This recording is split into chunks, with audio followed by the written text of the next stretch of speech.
আওয়ামী লীগের সরকারও ছিল না, মানুষের সরকারও ছিল না, শেখ হাসিনার সরকার ছিল। এবং যত কিছু অন্যায় করেছে তার 90% শেখ হাসিনা করেছে।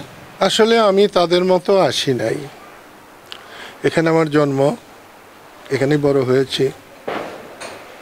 এক সময় টাঙ্গাইল বলতে হুজুর মৌলানা ভাসানীকে বুঝাতো, শামসুল হককে বুঝাতো, কোনো সময় হয়তো আমাকেও বুঝাতো। পিতার কাঁধে সন্তানের লাশ হিমালয়ের চাইতেও ভারী, সেই জন্য এসেছি।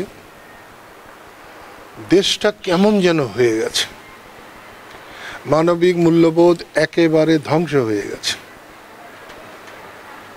একটা সেনাবাহিনীর সদস্যর গায়ে ডাকাত, লস্কর, চোর যদি আঘাত হানতে পারে তাহলে বুঝতে হবে সমাজে কিছু নাই, আইন কানুন বলতে কিছু নাই। আমি এটাকে কোনো গুরুত্ব দিতাম না।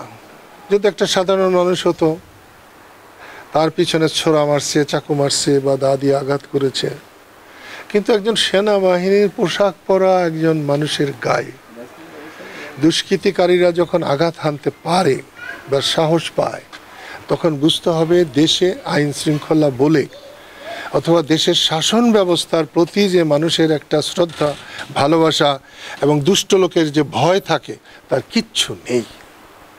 আমি এসেছি, মৃত্যু মানুষের জন্মের পরে অবধারিত সত্য। সে মৃত্যু হয়েছে, বাবা বেঁচে আছেন, বোন আছে, তাদের বুক কেমন করছে। টাঙ্গাইলের মানুষকে দেখতে এসেছিলাম, দেখে গেলাম। সমাজটাকে বদলাতে হবে। অল্প কদিনের মধ্যে একটি বিরাট পরিবর্তন হয়েছে। এটাকে বিপ্লব বলা চলে, এটাকে মহাবিপ্লব বলা চলে। গত 16-17 বছর শেখ হাসিনার নেতৃত্বে দেশটা ভালো চলে নাই।